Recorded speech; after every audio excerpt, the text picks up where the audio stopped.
और रामायण की कौन सी कहानी है जो आपको लगता है सबसे कम पॉपुलर है बट बड़ा इंपॉर्टेंट चैप्टर है? महिलाओं की। मैं बता रहा हूँ मैं क्या बोलने की कोशिश कर रहा हूँ। आप सब ने रामायण बहुत सारा सुना हुआ है। मैं ना आपको बहुत शॉर्ट में 5-6 मिनट में एक ऐसा रामायण सुनाता हूँ जो ना आपने ना आपके दर्शकों ने कभी नहीं सुना होगा। मैंने नाम दिया उसको सीतायन। ओके, है ना? तो आप सोचिए, बड़ा कहा गया ना कि अबला थी और उनके साथ ये हो गया, उनके साथ वो हो गया, उनको किडनैप करके ले गए। मैं आपको एक नया वर्जन दिखाता हूँ, आपको मजा आएगा, प्रॉमिस यू दैट। और ये मैंने फिर कहीं पढ़ा नहीं है, ये सब मेरे दिमाग में जो बन जाता है वो मैं आप तक पहुंचा देता हूँ। तो कुछ ऐसा हुआ होगा कि जब रावण गया होगा ब्रह्मा जी के पास वो वरदान मांगने कि ना मेरे को ये मार पाए, ना वो मार पाए, ना गंधर्व मार पाए, ना देव मार पाए, ना राक्षस मार पाए, ना जानवर मार पाए, सब बोल दिया। तो ब्रह्मा जी ने बोला तुमने सब बोल दिया, मनुष्य नहीं बोला। तो रावण ने बोला था कि वो तुच्छ मानव मेरा क्या बिगाड़ लेंगे। कॉन्ट्रैक्ट में पहला क्लॉज आ गया बाबा कि रावण को वो मार सकता है जो ऑर्डिनरी हो, एक्स्ट्रा ऑर्डिनरी होगा तो नहीं मार सकता। मानव को तुच्छ होना पड़ेगा तभी वो रावण को मार पाएगा। करेक्ट, यही वरदान है। तो अब विष्णु जी को भेजने की तैयारी हुई होगी कि राम बन के जाइए। जब विष्णु जी यहाँ आने वाले होंगे, क्योंकि भगवानों को मालूम है आगे क्या होगा, उनको समझ में आया होगा बहुत गड़बड़ हो गया, हम तो इतना अच्छा आदमी बना के रेवंश दी कंप्लीट मैन भेज दिया हमने, रामचरितमानस संपूर्ण मानव, कि वो जो अपने पिता के वचन के लिए अपना राजपाट छोड़ रहा है, वो 7 समंदर पार जाके दूसरे के राज्य पे हमला करेगा? नहीं करेगा। कैसे कराएं? सब गए होंगे लक्ष्मी जी के पास, माथे गड़बड़ हो गया, क्या हो गया, ऐसा ऐसा हो गया, बहुत ही अच्छा आदमी हो तो। बोले कोई बात नहीं, ये लिखा हुआ है क्लॉज में कि जो मारेगा that person has to be तुच्छ। तुच्छ कोई बुरा शब्द नहीं है, और ऑर्डिनरी। लेकिन ये तो नहीं लिखा है ना कि उसके आसपास जो लोग होंगे उनको ऑर्डिनरी ना हो, तो एक्स्ट्रा ऑर्डिनरी हो सकते हैं। बोले हाँ हो सकते। बोले मैं जाती हूँ सीता बन के। नहीं नहीं नहीं, आप मत जाइएगा। क्यों? क्योंकि रावण ने सारे 9 प्लैनेट्स को कंट्रोल कर रखा है। आप योनि से पैदा होंगे, आपकी कुंडली बनेगा, वो जब चाहेगा बदल के आपका दिमाग फिरा देगा। बोले इतनी सी बात, मैं योनि से पैदा ही नहीं होंगी, मैं धरती से निकलूंगी।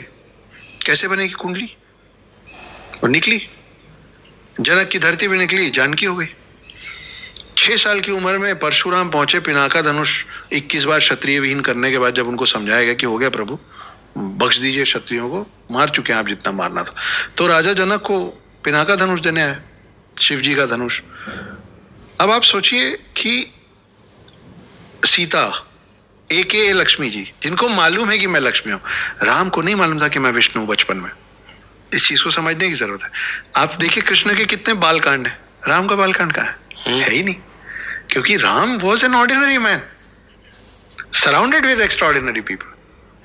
तो वो बोले अच्छा परशुराम आ गया, अच्छा ये वाला टाइम आ गया।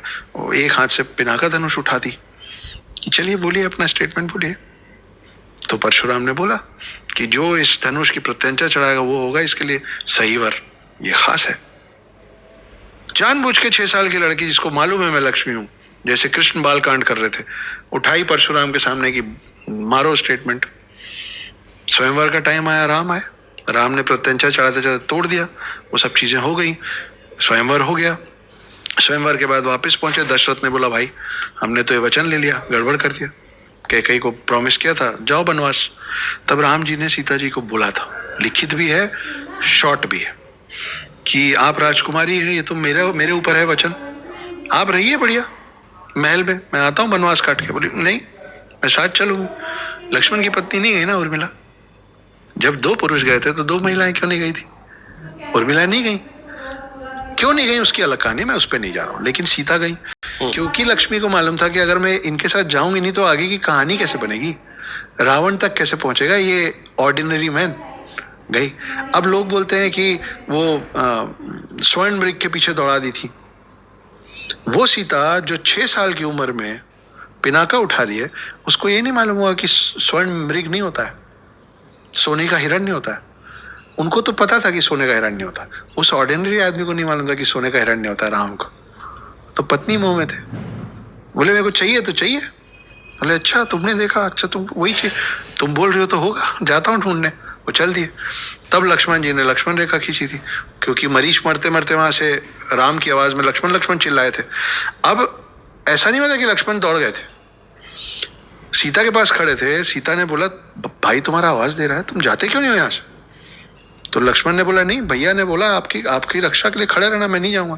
तो सीता ने उर्फ लक्ष्मी जी ने लक्ष्मण का तिरस्कार किया, तो इंसल्ट किया, डरपोक हो तुम जा नहीं रहे हो अपने भाई की मदद, ऐसे तो बड़ी बड़ी बातें करते हो। तब लक्ष्मण गुस्से से लक्ष्मण रेखा खींच के गए। अब नई प्रॉब्लम, सीता बोले जाते जाते लक्ष्मण रेखा खींच दिया। रावण आया ब्राह्मण रूप में, अब रावण उसको क्रॉस नहीं कर पा रहा है।